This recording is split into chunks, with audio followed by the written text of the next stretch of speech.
Rob Demovsky on Twitter. He said, according to his source, the Packers and Jaire Alexander continue to talk about a possible resolution, which could include reconciliation to where Packers and Alexander have him playing in 2025. After all options on their table: release, trade, or return. I guess where we go, Rob, is with the money side of things. Mm-hmm. Is this possible without a restructuring? No. And that's here's how I would have been able to piece the thing together basically since January to now, talking to people inside the building, outside the building, in Jaire's camp, and so on, is that at the beginning of the offseason, both sides were done with each other, right? Like, the coaches were fed up with the fact that they just didn't know if he was going to play. The GM, same thing. The player, wanted to change the scenery, and that this thing was headed for divorce. Gutekunst does not say things like, yeah, we just want to get something in return for him, like if he's not going to be on our team. Like, that stuff never happens. They don't say things like that, lightly. But as the draft came and went, and there were no trades, at least that made sense to the Packers. We don't know if there are actually trades proposed, but they didn't make one, so nothing enticed them.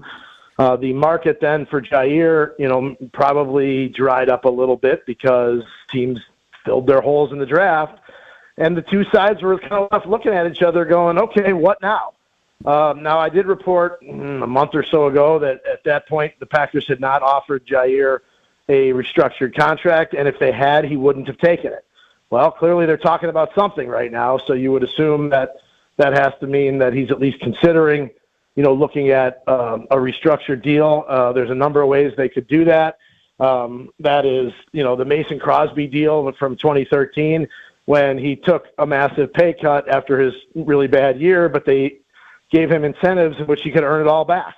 That's one way to do it. The other way to do it is just say, you know what, you got to take a pay cut, and you're not getting any of that back. We are still a long way away from Jaire agreeing to any of that and the Packers presenting anything that he would agree to. But at least at this point right now, both sides might realize they need each other a little more than they thought they did back in January or whenever the season ended. Well, to follow up on that, Rob, I mean, Goody said pre-draft, with basically every position group, he's like, I think we're good. I like the guys in the room, et cetera, et cetera. So now that we're talking about the cornerback position, now that those conversations are happening, do you think this reflects that Goody maybe isn't comfortable with his cornerback room and they realizes they need a guy like Jaire? Or do you think that Jaire is would just be a cherry on top of an otherwise room that he's very comfortable with? I think if there's a room, Brad, that he's not completely comfortable with, it's that one, which part could play into the fact that they might be more willing to have him back as long as they felt like this wasn't going to be a repeat of the last 2 years in terms of playing 7 games and missing 10 every year, so or whatever it's been. I think it's been 7 and 7 the last 2 years that he's played. So here's the problem if you're the Packers. He's a good player, maybe even a really good player when he's healthy, but you cannot go into each week or a season not knowing, if you're going to have him or not. And look, I realize anybody could get hurt at any time, and you won't know if you're going to have him. But it's a little bit like the Bakhtiari situation where, there's questions about, how hurt is he, or can he play? Should he have been playing when he wasn't playing? And only he and them, have their own, feelings on that. I mean, who knows how hurt he was? I mean, he had a surgery, so you would think he was pretty hurt. But they don't want to go into that, into another season, keeping a roster spot and preparing each week to have him and then not have him. So they need some assurances that something's going to be different. And I don't know what that is or what that could be. I don't think this has anything to do with, the suspension from 2 years ago or any of that. I think it's purely about if you're going to pay him $17.5 million and he's going to be on your roster, you have to feel like he has a chance to play more than he's played in the last couple of years. Rob Demovsky, ESPN.com writer and TV star, as you see him on SportsCenter with all the Green Bay Packers news, joining us here on Kyle Bruston Nortman. Rob, do you feel as if something were to go the right way for both parties, that he would be welcomed back with open arms amongst his teammates? I think so. And coaches? Yeah, well, let's start with teammates. I think he's really well liked, Ben. I really do. I mean, he is a fun guy to be around. There's no question about that. You're in the locker room. He's funny. He's outgoing. He likes to have a good time. I think guys like it. Okay, so that's the. I don't think there's any issue with the players.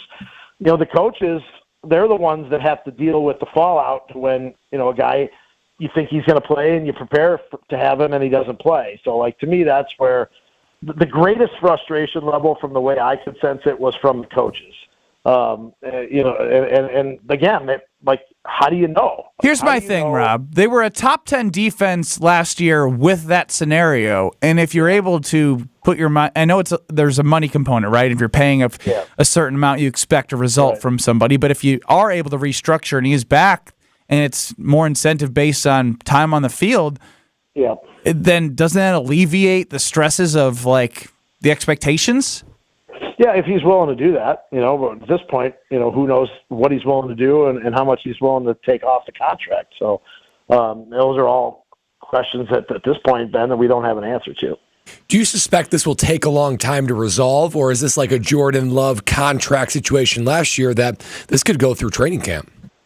I thought it was going to be resolved long before this, Brad. I really did. I thought when the early stages of free agency, something might happen. But at this point, I don't know what to expect, but I do get the feeling that the fact that both sides have been, are willing to talk and be at the negotiating table, or, however they're discussing things right now, does make me feel like that they could be headed toward a resolution. But I've been down that road before, and it has not. So, I do think it's a good sign that they are in communication, and this isn't just standoff at this point.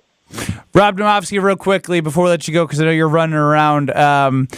As you walk away from the draft in Green Bay, did anything change for you in terms of your expectations for the 2025 Green Bay Packers? Well, I don't know about expectations, but I think what they did, Ben, was every time you lose in the playoffs, you look at the team you lost to and say, how can we beat them, right? Like we said it with the 49ers or the Eagles. I don't think they looked at the offseason as in, we got to make our team so that it can beat the Eagles. But what I do think they did was look at their team and see how the Eagles beat them and how you have to get better regardless of who you're playing. And that's in two areas offensively. One up front and just having a better offensive line and being able to withstand a defensive front like the Eagles had. And then two, you got to give your quarterback some more weapons. You got to give them some options. We have talked ever since Devontae Adams walked out that door. They've been telling you they don't need a number one receiver. Well, maybe last year proved they do. And they had to try to do something to address that room. And I think that's where you feel better about this team, is that the offensive line and the weapons are there. I still, they lost that game in Philadelphia because the offense put up 10 points, right? Like that's it. Defensively, they were good enough. Special teams, they were good enough. The fumble, obviously, to start the game from Keyshawn Nixon really, really hurt. But they still could have won the game if the offense had lived up. So I think they've accomplished that. They've reshaped the offensive line. We'll see about how happy Elton Jenkins is playing center or not. We haven't heard from him yet, but I do think they've put some guys in the right places. How many bold, bald, beautiful Rob Demovskys to take down a gorilla? Well, I'm one small bald man, so I think it would take a couple hundred.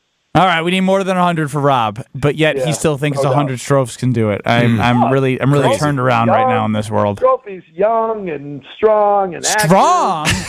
Have you seen his 3-cone combine drill?